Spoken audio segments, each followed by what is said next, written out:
Thank you, Chancellor Blake. I would now like to introduce Mr. Spencer Hamons, a 2010 graduate of the CSU Global Campus Bachelor Degree Program and a 2011 Master's Degree graduation candidate. Mr. Hamons?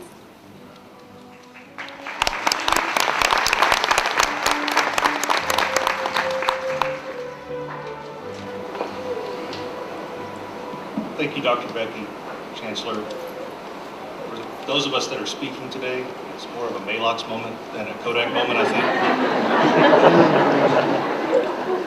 think. Make sure we clear that up. Faculties, graduates, all of you guests, thank you all that are standing. I welcome you here. And if you're like me, you've seen times in your life when you feel like you've hit the rock bottom of a canyon, and all you can see is the magnitude of this great climb that you have out in front of you. But today we're far removed from those times of frustration or despair. Today we're standing on top of that canyon wall, able to look back and celebrate our accomplishments, and share those accomplishments with our friends, our families, and our fellow students, most of whom we've never met before, but with whom we share an extremely close bond. My journey started with my first college classes in the Army 19 years ago. I took my first classes so that I could get points and get promoted, but my excellent college ratings didn't quite make up for my just passing physical fitness scores. It limited my promotion potential somewhat. When this happened, I struggled to figure out just how college was going to help me reach my goals and help me to be successful. I took some classes on and off, eventually obtaining an associate's degree in the 1990s. My work ethic allowed me the ability to succeed in the technology sector, eventually becoming the chief information officer for a hospital here in Colorado.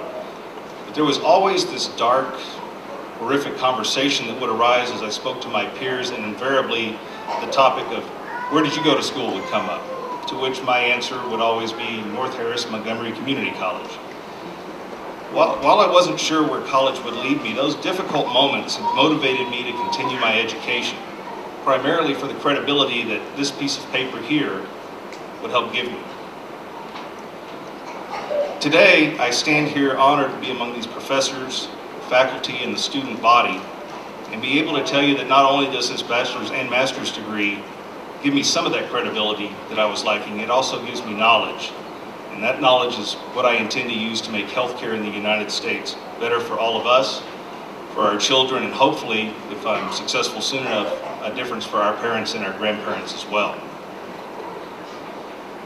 Whether we are starting our college careers, getting that associate's degree, pursuing our bachelor's, or conquering the ever-elusive graduate degree, our continuing success, regardless of the profession that we are in, is dependent on our desire to continue acquiring knowledge, even after we leave here today.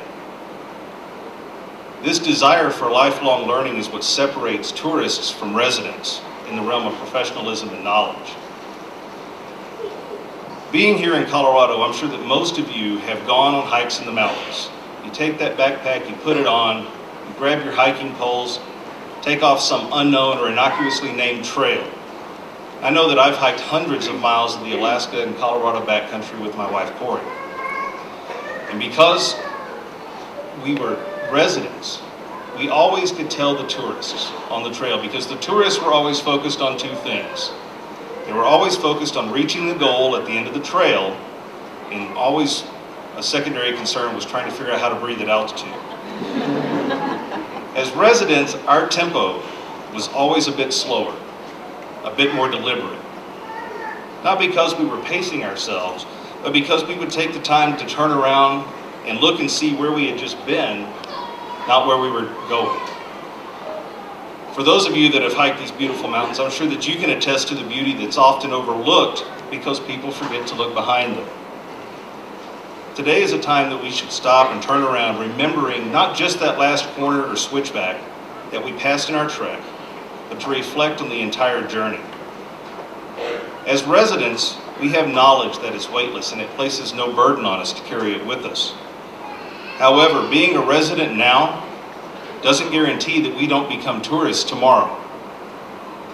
I saw a recent study that said that 42% of college graduates never read another book after they graduated from college. And I do have this in APA citation.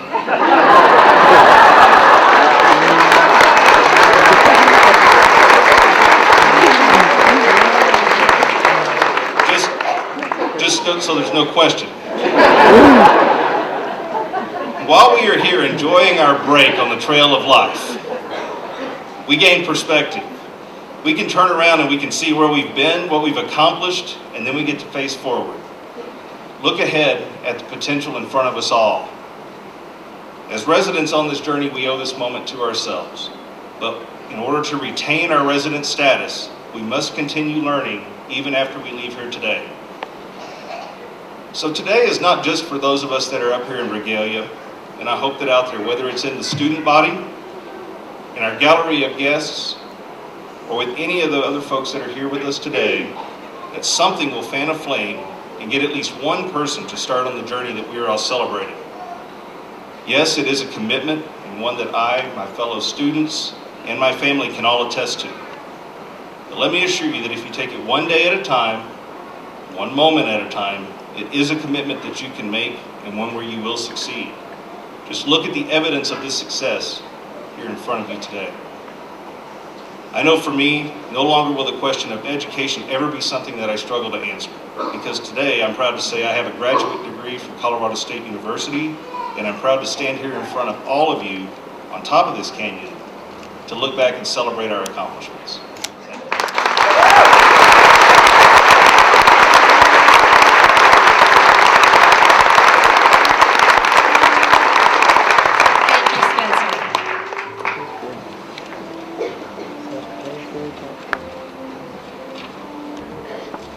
Congratulations on your accomplishments, by the way.